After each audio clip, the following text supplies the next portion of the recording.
Welcome back, everybody. Welcome to another edition of You Guessed It. You can't make this BS up. I'm your host, Julian Davis.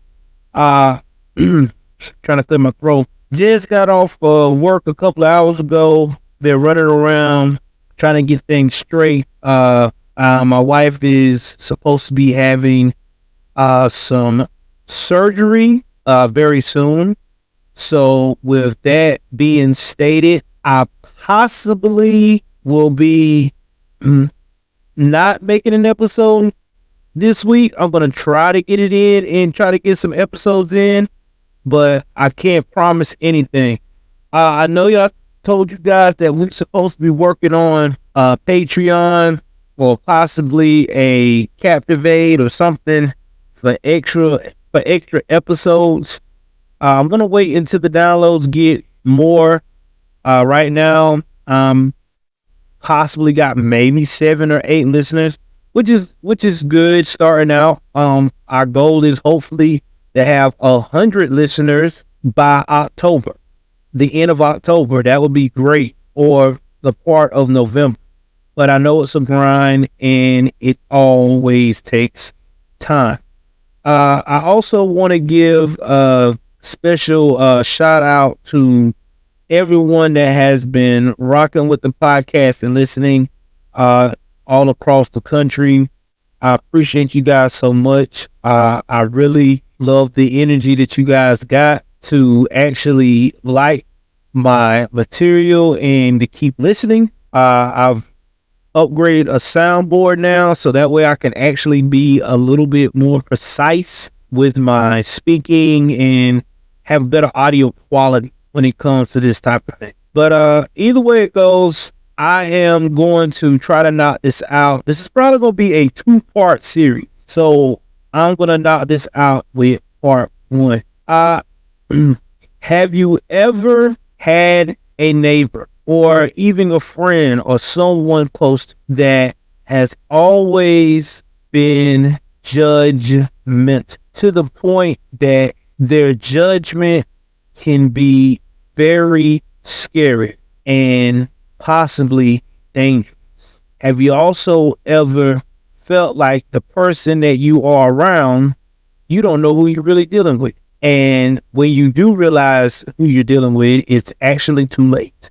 Tonight, we're going to talk about a very scary neighbor on our season of Killer Neighbors, Stanley Ford. Stanley Ford wreaked havoc on his neighbors to the point that it didn't just end with just one life, but multiple lives were not only taken away by this man's antics, but multiple families were also destroyed. Let's jump into the case of Stanley Ford, part 1. Now, Stanley Ford was born in Akron, Ohio on April the 8th, 1959. Now, guys, y'all know what time it is. We do this now.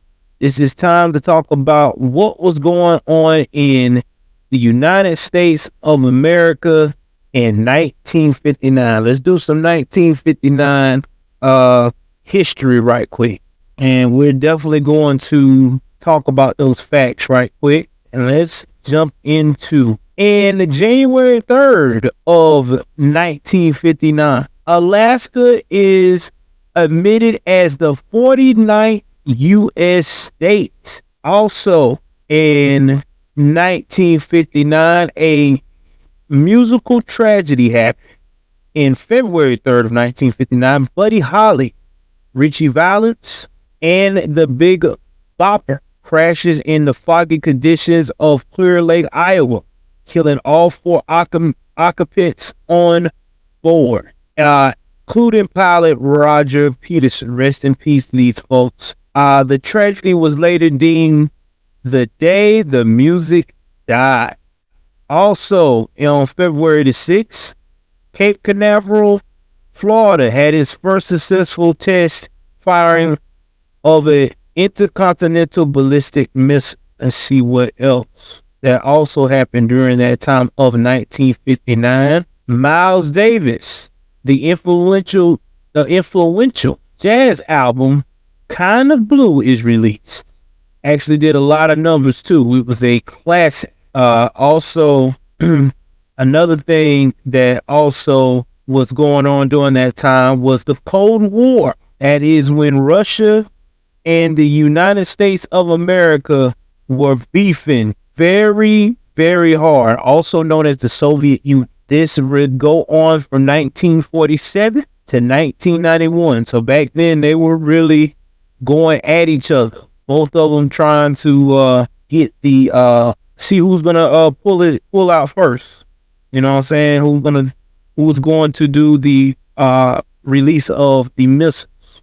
Not to mention, August 21st, Hawaii was also admitted as the 50th and last U.S. state. And let's not forget what we love to see when we can see it. The AFL was founded by Lamar Hunt on August 26th of 1959. So 1959, when this man was born, was a lot of groundbreaking things coming in. Oh, and not to mention too, one more thing, and this is part of history as well.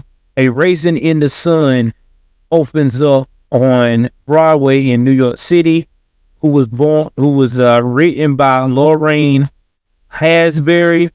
She was the first African-American female author to have a play performed on Broadway during that time. Okay. It was a very big deal. Now, not many black playwrights were able to get to that point, and she was. And not to mention, too, it was very successful. It even produced one of the major stars, rest in peace, Sidney Poitier, as well. All right, so we have gotten through all of that. Let's get back to Mr. Stanley Ford. Now, Stanley, like I said before, born in 1959, lived in Akron, Ohio, on Hillcrest Street in the house where his mother raised him. Now, I don't have too many information about if he had any brothers or siblings or things of that nature, but I do know that he stayed in that house, and after his mother passed away, he inherited that house, and he decided to raise his family in that house. Now, his wife was a school teacher. I think her name was, I want to say Zanetta. I may be wrong. Let me make sure I'm right about this, because I don't want to mess up her name. Give me a minute. I want to look it up. I want to make sure that I got his wife right. I do not know offhand what his wife is, so my apologies. I will try to put that in the notations of the podcast of what her name is. But I want to say it is Zanetta.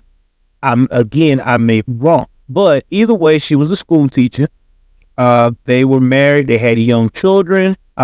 They said that this man was very, very committed to his faith. Now, I don't know what part of the religious spectrum of Christianity he was on, but I do know that he was very religious and that he took pride in his religion. Went to church every Sunday. Now, Stanley also was very, very, very particular about his neighborhood. He loved that neighborhood.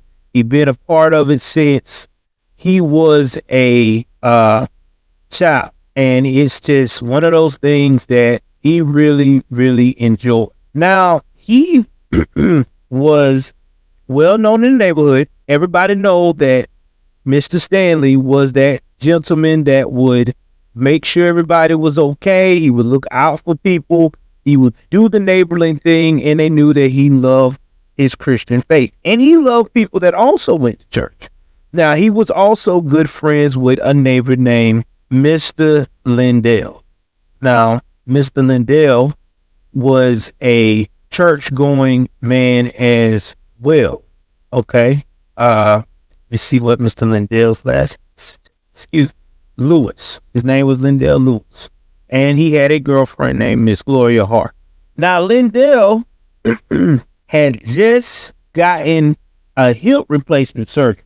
So he couldn't get around that much, but Miss Gloria tried to do much as she could. But whenever he needed something, Mr. Stanley was the gentleman that he could rely on to look after. So their relationship was doing good. Things was going great until there were some people that moved in to Mr. Lindell's house. Now, the first person that moved into Mr. Lindell's house was a gentleman that was trying to get back on his feet. Now, this gentleman that was trying to get back on his feet was not the, how can I put this? The type of person that he would associate. He had some things going on. The gentleman was trying to rebuild his life. He was trying to, get himself together. And when you're trying to get yourself together, it's a troubling time. You're trying to get yourself together and try to move forward.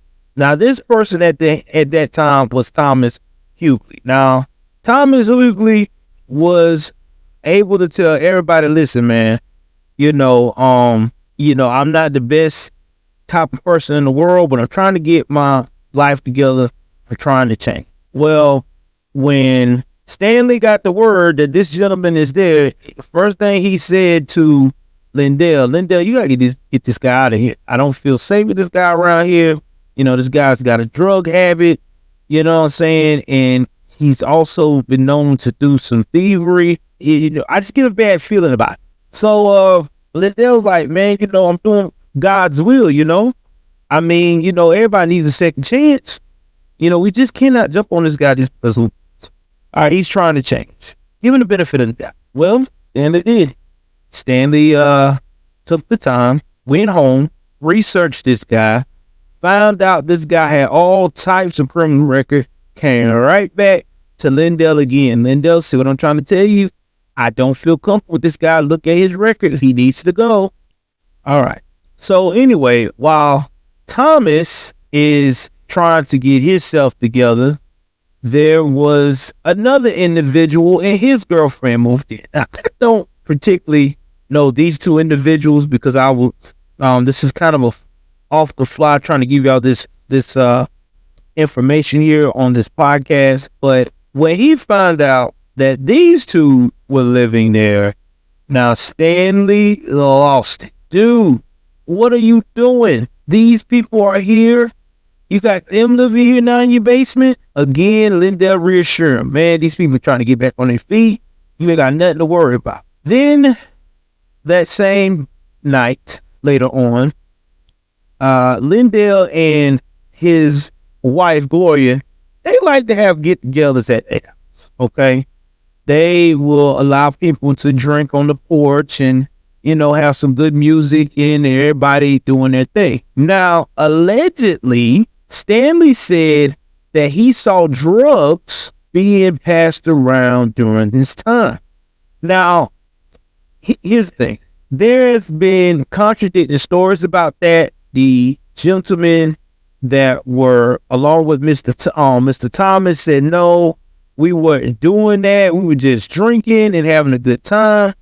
All right. Either way it goes, no one really knew what was going on. But to make things not get so heated, they said, okay, all right, I tell you what, we will purchase a van.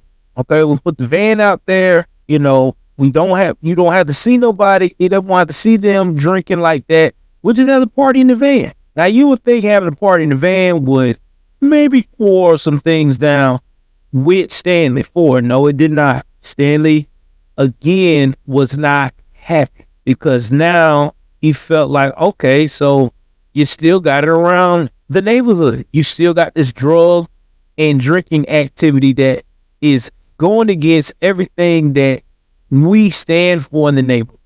Now, meanwhile, during this time, Stanley says he saw someone tries to break in his home, and it was Thomas.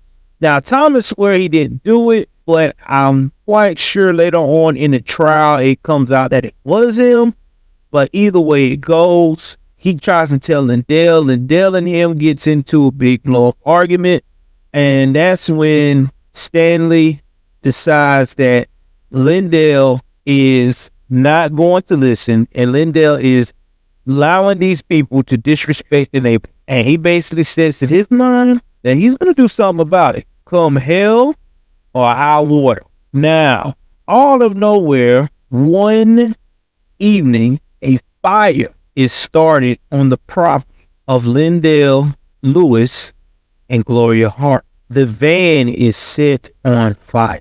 They had to call the fire department. They put it out. Mind you, again, Stanley is nowhere to be found while all the neighbors are out trying to figure out what in the world is going on here. Now, you know, Stanley later on comes out, say the things that he says, as in, well, you know, probably God's will. Which, again, kind of got people looking like, okay, that's not a great answer. You know, this could have killed someone. But all right, okay. So after that happened, everybody decided to put cameras all around their specific neighbor's area to try to see, you know, well, next time we could catch who's doing this, we could stop this. During that time, there was a lot of break-ins going on in the neighborhood. So now you had break-ins in cars and fires. So it's just a lot going on, right? A lot of things. So after this happened, before you know it, sometime in, sometime down the line, I want to say sometime on April the 18th, because this happened in January, now it's April the 18th. April the 18th, 2016, a fire breaks out on 719 Folks Avenue, which is where Lindell Lewis, 65, and his girlfriend Gloria Jean Harris, 66. Now, they said that when this fire started, Gloria was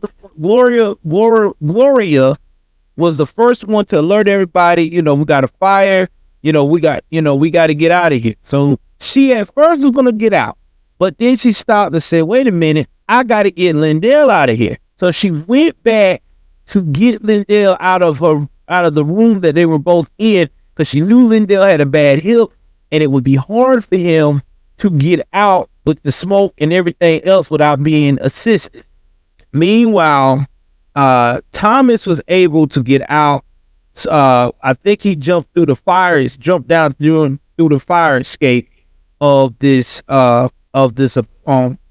house or the side window or something like that. But I know he got out. So while he got out, the first thing he was like, yo, my friends in there, Lindell and Gloria, I need Lindell and Gloria, man. I need somebody to get Lindell and Gloria out of there. Well, by the time the firefighters got involved and tried to stop this fight, Lindell, 65, and his girlfriend, Gloria Jean Hart, 66, were both found in that house, burnt up, dead, no more. While this is going on again, you got your boy Stanley Ford not even come outside till almost everything was done. And they're asking everybody around, even him, like, you didn't hear anything? You didn't hear no, did you see anything, hear anything? And he screamed, oh no, I was asleep. Now, this really had the neighborhood on edge, because Stanley was not acting like a very concerned neighbor like the rest, for one. And number two, these were two elderly people. One that had a hip replacement surgery, dead. How can this be? And who in the world is doing this? And why?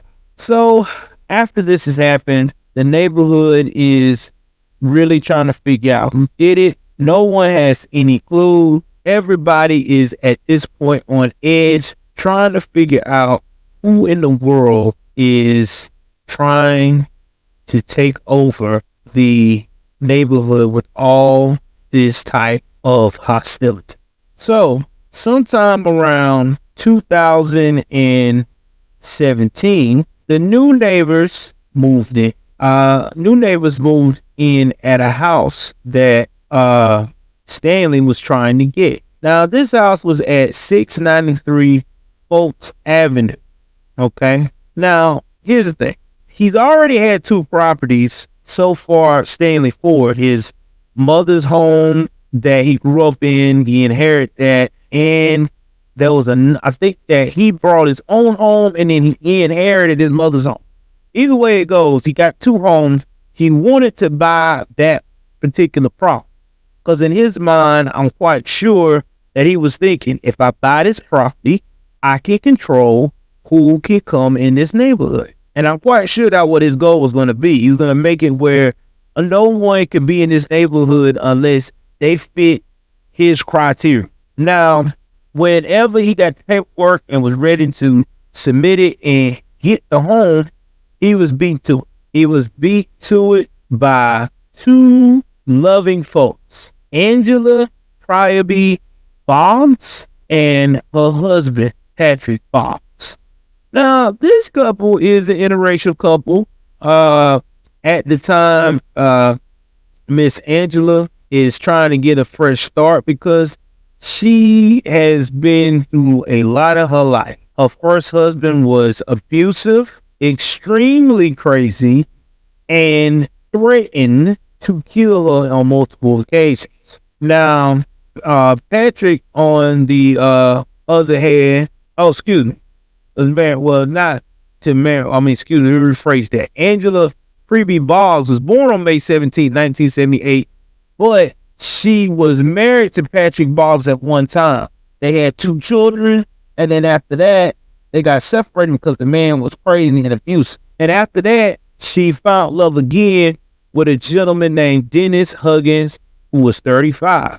Now, he had 4 more children. His children was Deasia, Kyle, Olivia, and Cameron Huggins. The couple has shifted to their new home on 693 Fultz Avenue, as I said, in Summit County in Akron, Ohio. Now, when Stanley found out he was the new neighbor, at first, he wasn't feeling the new neighbor. It was like, here we go again. He's troublemakers. But when he found out that Dennis Huggins was raised in the church, believed in God, and, was just a great family man, then Stanley was like, all right, I could rock with him. He's not that bad, right? But as soon as Stanley finds out that Mr. Huggins and his girlfriend, Angela Priorby Boggs, both like to enjoy barbecues, having family over, and just fellowshipping and kids being loud and going up and down the street, Stanley started seeing them like he was seeing the other neighbors before them, Lindell Lewis and Gloria Hart. And now he was getting to the point that he felt like that they too may need to learn how not to go against the laws and principles and values of Stanley Ford in his Akron, Ohio neighborhood. That's going to be the cliffhanger for the next episode of this podcast. It's going to be part 2. Well, we will talk about, once again, how Stanley Ford is going to handle the situation with the new neighbors. Again, Dennis Huggins, 35, and his lovely wife, Angela Priorby Boggs. And that where we will learn how excessive and dangerous this man really is. So please, by all means, guys, definitely like and share this part 1 of this podcast. Tell me what you think that he is going to do, because unlike the rest of y'all, I want to know too. You know what I'm saying? Like, I really want to know what this guy would do and everything else. So with that being said, You guys, thank you for once again joining me on this particular episode. Please again comment, please share, and please like. As soon as we get the follows up, I promise you there will be extra content. I'll make sure to be on deck.